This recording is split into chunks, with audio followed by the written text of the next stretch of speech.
This is F.D. Recovery, where we interview addicts and alcoholics.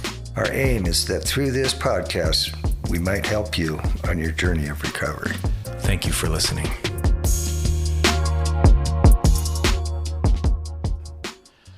Hello, this is Frank with F.D. Recovery, and this is a little bit different podcast today. What we're going to be doing is just a little promotion with something that a good friend of mine is, that's involved in, if you want to introduce yourself. Hi, I'm Liz. Hey, Liz. She said she was a little nervous, but I don't believe her. So basically what we're going to get on here to do is promote a little bit what you got going on with this, what was it called? PAWSS. It's spelled PAWSS, and it stands for Protecting Animals While Supporting Sobriety. Nice. All right. And thank you for spelling it out, because I can't spell, and I appreciate it. Most of our addicts out there can't either. And if you can, then... It's not actually how you normally spell it, so... Well, thanks for that, too. I'm learning as we go.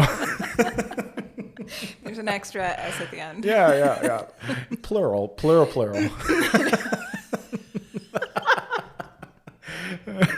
So what we got going on here today is we're going to be diving into it a little bit, and we're back. I had to jump off, but you won't notice because, like I said before, in my edit that I already deleted and edited again, I'm an excellent editor. So you want to tell us a little bit about PAWSS and what your guys' mission is? Sure. So PAWSS is an awesome program. So in our county, we have many individuals who are struggling with addiction, and they face a pretty difficult choice. They can either seek life-saving treatment, or they can keep their beloved pets. For our unhoused and low-income neighbors who are struggling with addiction, these pets aren't just animals, they're their family. And often they're their only family. The only living being still giving them unconditional love.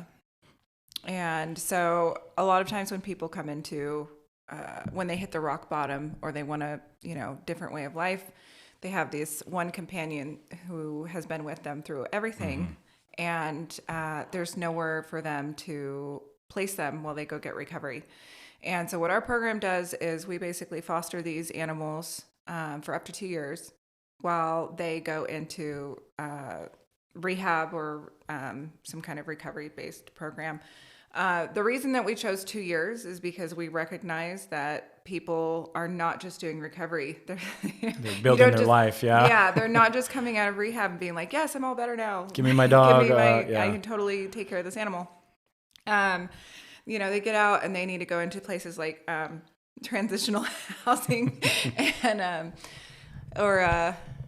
just different situations. Sometimes it takes a long time. Sometimes rehabs, they can stay up to 90 days, sometimes even a year. Yeah, especially some of those faith-based. I know that there's a lot of year programs and 8 months, 9 months. Yeah, like Salvation Army is one of those. Yeah. And so, they need time to get back on their feet. And what we do is we not only foster the animals, but we also keep in constant contact with them. We give them weekly updates. We send them photos. We work on visitation once they're out of rehab. And then we also have reunification, programs to kind of help facilitate their getting back with their animal. So do they get visits during this? Like if they get a day pass, are they allowed to get visits and stuff like that and come see? Yeah, I mean, it just depends on everything. We really do want to do visits. Okay. We want to keep that bond going. Because that's a big thing is for people that are scared, because it's a scary thing to seek help and actually go through with it. But then also like you said, I mean, that's like your road dog, literally, when you have a pet like that, you got such a connection with the pet. Let's put addiction aside from it. I mean, just your pet in general, you have a lot of love for, but in an extreme situation like that, where you're probably going couch to couch, or you're probably living in your car. I mean, that's the way all my drug benders ended. And so when you have a pet, I mean, you get that attachment to it. So having those outlets and being able to visit and knowing that they're safe is man, that can help somebody make that decision to kind of say, okay, well, I can go get help, because a lot of people feel trapped in a situation like that, and they don't want to just give their dog to a random person and never get to see their dog again. Well, most of the time, at least in this county, there's not really any options. Mm-hmm. So if you want to get recovery or get into rehab and try and get your shit straight, you can sign over your animal, and they will then be adopted out or euthanized or whatever. Yeah. Like you have to give up your animal. And so that's why this is so important, because there's a lot of addicts. It's a real problem that do not want to give up their animals. They would rather stay on the streets. They give their animals their food before they eat. Yeah. And they'll stay out there to make sure that their animal is well cared for and that they stay together. I mean, I think most people who have animals have a really, close bond with them. Yeah.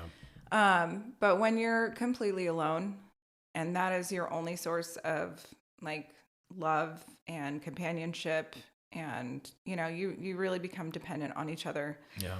And I can't imagine, it's like a kid. Yeah, it's emotional too. Like a lot of people, they get to that point where they're, especially as broken as we are as addicts, especially using, but let's just take that out of the picture. But you got people that use animals for therapy, and like a emotional support dog, and even down to cats. But dogs especially, they're just, because cats are kind of assholes. Let's keep it real. But I'm a cat person. Me too. I got 2 cats, but they're vicious. They'll bite you one second and then just like pet you the next second. They're completely bipolar. Yeah. Dogs can be that way, but it's a little less. And so you got that factor of it being therapy for some people. So there's it's a really good thing that you're kind of taking off with this, because you're right. I know a couple people personally from my experience, but through Project Heart, it stopped them from really getting help, because they couldn't figure out. Thankfully, things worked out to where they could do that, but it was it stops a lot of people, and I've seen it stop people in the past. So. Yeah, and this is, there's quite a few other programs just like this all over the country that have been popping up. And there's one in particular in Texas that's been incredibly successful. They've helped over 1,200 pets. Wow. I think it's been like 5 years they've been around. Holy smokes. But yeah, there's a bunch of stats on it. There's, I think like, let me see. So treatment completion rates increase by 38% when clients know that their pets are safe. That's from the Journal of Substance Abuse Treatment. 91% of people in recovery report that their pets are a major source of support. That's from the Human Animal Bond Research Institute. And individuals with strong support systems, including pets, show 50% higher rates of sustained recovery. And that's from the National Institute of Drug and I think that's a misprint. Anyways, from some study. Yeah. well, man, that's.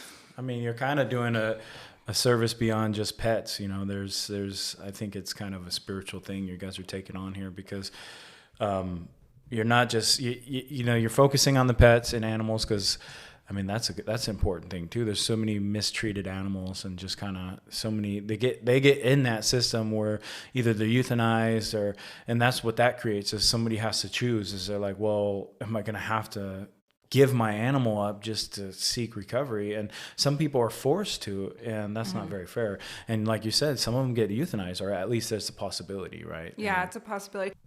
All right, now we're back again. We did a quick little edit.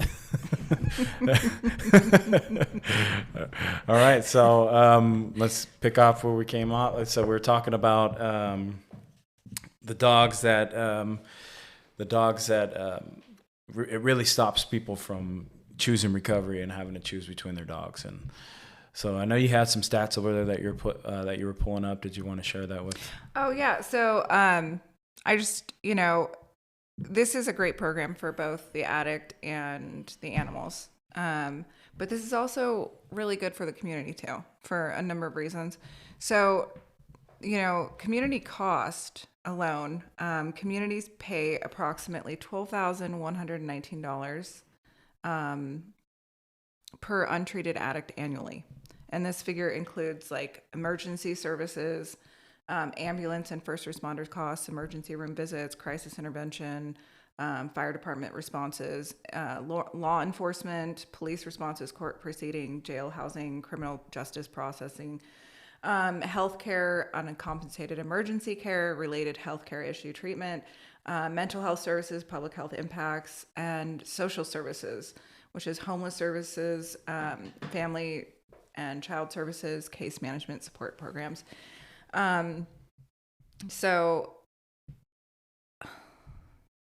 Well, I know that all the stuff you named off right there, it was funny because I'm like, yep, I definitely utilize all that stuff because going in and out of jail or prison or rehabs, like been to 5 different rehabs, like I've utilized almost every single aspect of that. So like me being an addict, I've been such a drain on society, at least me personally. Right? Yeah. So having these programs available that can kind of lessen that blow is like an overall goal, right? Because it's a positive net, right? And getting into these programs, and there's so many things, not only like with PAWSS and like Project Heart.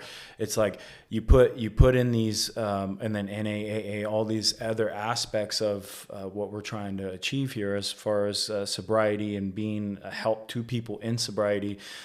It's like the net positive that it creates is like, because I remember when I was using, I was on every single, I wasn't employable. That's just what my reality was. And well, I'm glad you were, because I was not.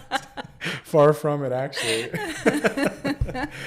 Nobody even wanted me in their place of employment, let alone thinking about employing me.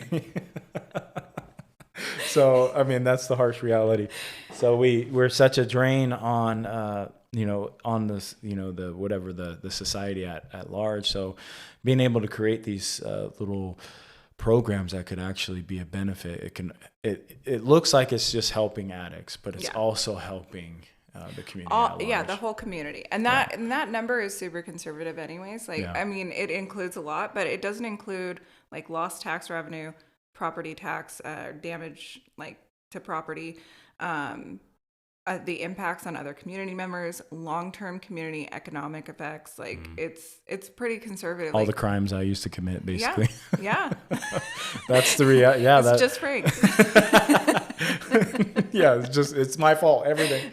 Well, the thing is, right. When I personalize it and I do that, I'm like, wow, because that's all I could really do is like, okay, base it off my experience and go, oh, wow, that is true. Because when I hear that, I'm like, oh yeah, I remember being that drain on pretty much everybody around me and society, and I was on every welfare thing, and it served its purposes and it helped me back on my feet. But there was a lot of times where I was kind of not using them to get any better, right? Mm-hmm. So getting into this point where we're involved with these programs that are actually trying to help strengthen our community is super, at large, is very important. Yeah. Right?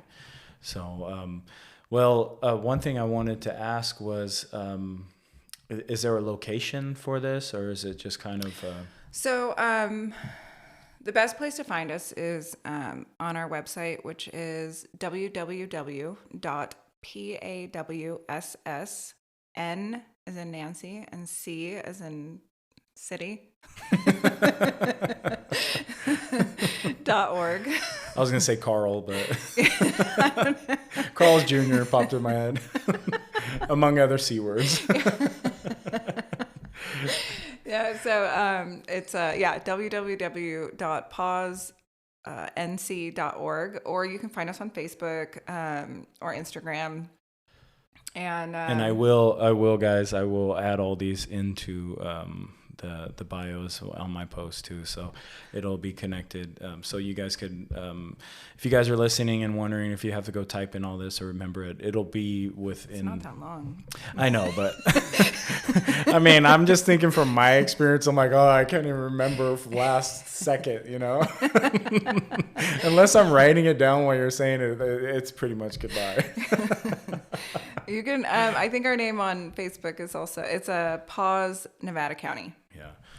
So, I mean, how many people have you said there was one person so far? Yes. So we're brand new. Brand new. I think we, I came to Police Chief Foss.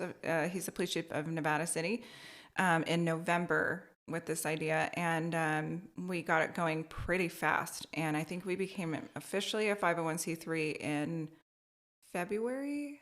I think it's February. Okay. Maybe end of January. So that's it's pretty much brand new. Yeah, it's super brand new. Yeah, and then we weren't even expecting to take someone on this early, but it just kind of fell in our lap. And our first client actually had 2 cats. So, cats. Yeah, I was expecting dogs. But Yeah, that's cool too, though. You know, but they're super sweet. That's funny, yeah, because you'll never see me with a cat on if I'm like homeless. Like cats don't listen. Well, so we do unhoused and low income. Oh, okay, cool, yeah. And so she had housing, but. Yeah, you're in that mix and got nobody, especially when you're in addiction, there's not many people around you. We push so many people away. Like, so we don't really have many options. Like, hey, can you watch my cat? Like, nobody even really, at least my experience, nobody liked me when I was using. And risk you showing up at my house at 3 a.m. on meth. Yeah, that's definitely, you're like, I don't really have many options here. My whole garage empty. So we got 2 cats. Yeah. That's awesome, man. So are they actively, or are they actively getting cared for right now as we speak? Yeah, they're in a foster home. Cool. Super awesome foster home, and the process is pretty simple. You just go to our website, and there's a application that you can print out, fill out, and then send back to us, or we can come pick it up if we need to. And as long as you're in Nevada County and are in need, we get you into the program. We go pick up your animal, take it to our veterinarian. They do a whole intake process, make sure your animal's healthy and they're not aggressive. And then we place the animal while you go get recovery. And yeah. So not only do you kind of do a little checkup for them too. That's kind of cool, right? Oh yeah, we provide. So it's really cool actually. So from the beginning, like we provide veterinary care. We provide that includes spay and neutering if needed. We provide the animal food, all the supplies, grooming and pictures and updates and all of that stuff. Oh, wow. So you get to go into rehab and take a shower, and so does your pet. Yeah. Well, that's good news, right? Well, that sounds like a good little option. I mean, so if you're out there and you are struggling with this pet situation and you're looking for a solution, we have, there is options out there. At least there is now, at least in our county. So that's good news for you guys. So if you guys are just remember to jump on there. And we're desperately seeking fosters. I don't know if I should say desperately, but we always need fosters. That's the biggest part of this program. I feel like is we need fosters. There's actually 3 ways that our community can get involved if they want to. Yeah. So there's volunteer time. We need help with getting in touch with community outreach and local businesses, groomers, veterinarians, all the things. You can become a foster, which is awesome. And, the great thing about becoming a foster with us is we have a small incentives program. So you get a coupon book. So I'm actually working that on my end because we got approached from you guys, and that's something that I'm working on. It sounds like it's going to happen. But if you guys have a business out there and you guys are, you guys listen to this podcast, it's important, if you have something you can give to this. And it doesn't have to be anything big, something.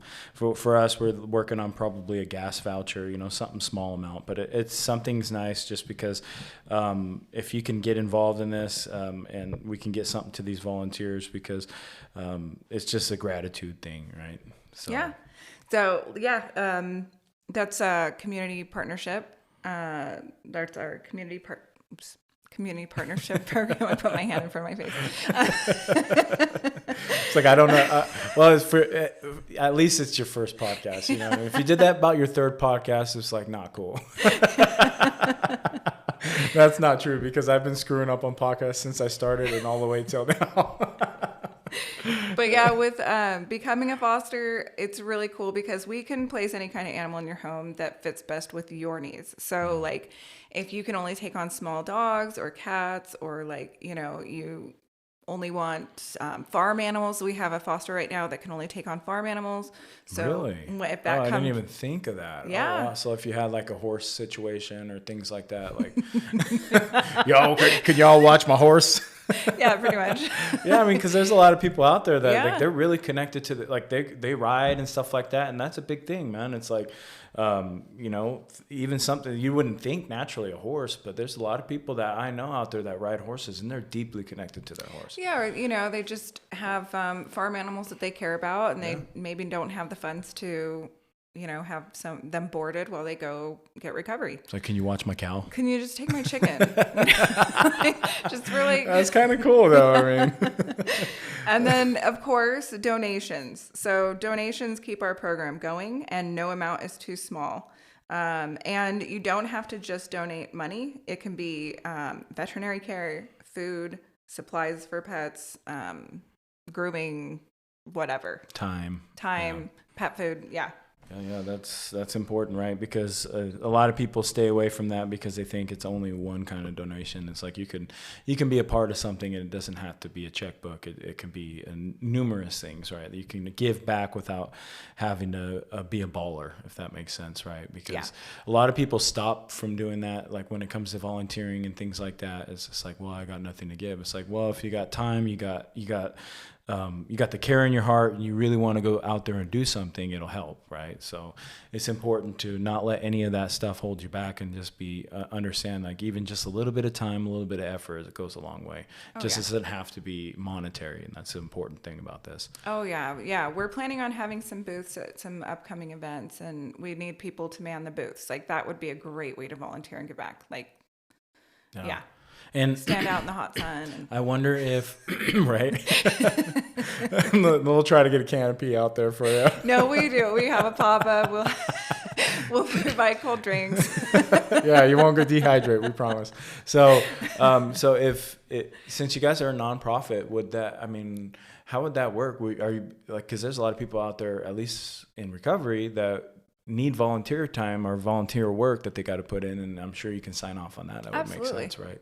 So if you're listening to this, and if hopefully you're not, but if you've been busted recently and you need and you need some time to put in, it's important because this is all volunteer work too. So, and that's the same thing Project Heart was a big thing on. Like, you can get involved in their work projects, but this is the same concept, right? So maybe we should collaborate. Yeah, that doesn't sound like a bad idea, because the people that you would need are the people that Project Heart are getting. Yeah, that would be a great resource. Yeah.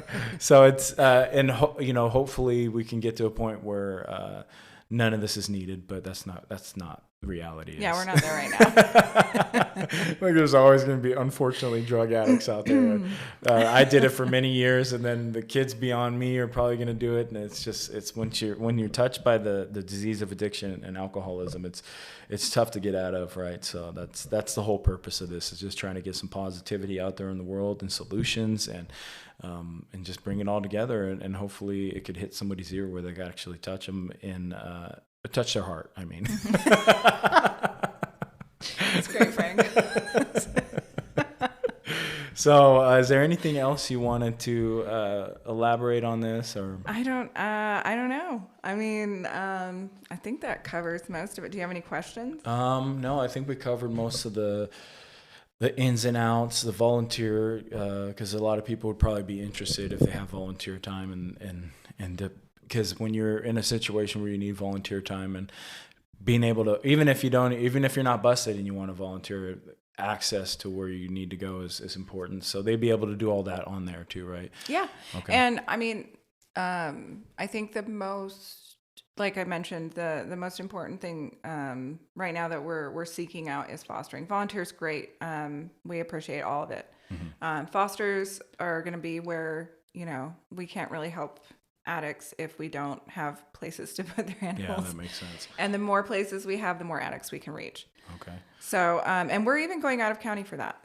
So we're doing surrounding areas like Placer, Yuba, other places. Yeah, because you got to do a far reach right there, because if you just put it down to the county as far as fostering, you're going to really limit yourself. But yeah, so that's important. So if you're out there and you're listening and you have the capability, you got a nice piece of land, safe, it's important, and you love animals and you want to be of service, this is a perfect opportunity to jump on here. And if you want to repeat some of the connections on either Facebook and stuff like that, now's the time. What's your Instagram? Do you remember it off the top of your head? No. I'm pretty sure it's... stumped you. I'm pretty sure it's PAWSS Nevada County. Okay. Because our Facebook is, I'm sure the Instagram one is too. Okay, so it's pretty close. But either way, we'll have it linked up. I think we're a little more active on Facebook. Okay. But. A lot of the younger, I would imagine, I don't really know, I shouldn't probably say that, but I know that a lot of the younger, and maybe, I don't know about the age, but people use Instagram a lot because they get tired of Facebook, I guess. Yeah, I know. Facebook's kind of for an older crowd. No, MySpace is for an older crowd. Oh my God, I miss MySpace so much. I went on there to see if it exists. It exists, but they don't do any updates, so it's super buggy. I recently went and looked, and a bunch of, oh my God, it's so embarrassing. I have like old poetry on there. Oh my God. Like, is there a way to delete this? Super old pictures. Only about half of them would load now, but it was super messy for my 20s. And, yeah. Holy smokes, MySpace, what a trip. All right, well, it's not on MySpace, but it's on Facebook, Instagram, and we'll get it all linked up. And our website. And the website. So if you guys are interested in being a volunteer to take on some of these animals, or just volunteer your time, we'll leave the links in the bios in my Facebook posts, and then also link it to the actual PAWSS. All right, I think that's it. Thank you, Liz, for showing up. And thank you for having me. Yeah. This is F.D. Recovery. Peace. Thank you for tuning in to F.D. Recovery. A reminder, be kind to yourself on this journey of recovery. Also, call your sponsor. Get connected to local support groups. And for one day at a time, stay clean and sober.